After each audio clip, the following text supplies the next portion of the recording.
An Iron Age brooch was discovered by archaeologists in Lincolnshire during construction of a new water main network. The 2,000-year-old copper alloy brooch was found near the village of Ancaster, near Grantham, on a section of a new network of water pipes. The artefact was discovered within the backfill of a boundary ditch, which possibly enclosed a small Iron Age settlement and continued in use into the Roman occupation. Other finds from the site have included pottery and animal bones, which also date to the Iron Age and Roman periods.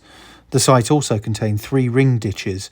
Experts are unsure as to their purpose, but they could have been associated with domestic usage. It is hoped that analysis of the finds and samples recovered during archaeological excavations will help identify the likely use of the ancient site. Oliver Cooper of York Archaeology, who was involved in the dig where the brooch was found, said, "The penannular brooch would have been used to fasten a cloak or other garment, so was both decorative and functional.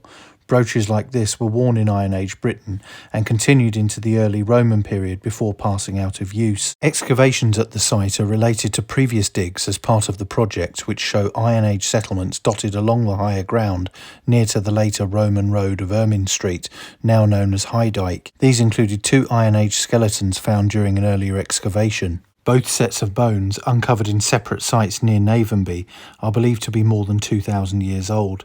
Pippa Adams, archaeology lead for the pipeline project, said, "As a water company, we have a role to bring environmental and social prosperity to our region.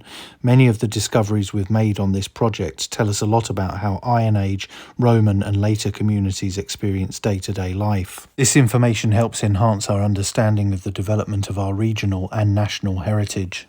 That's it for this video. Don't forget to like, share, and most importantly subscribe, and thank you for watching. And just one more thing, this channel is now on Subscribestar, link in description.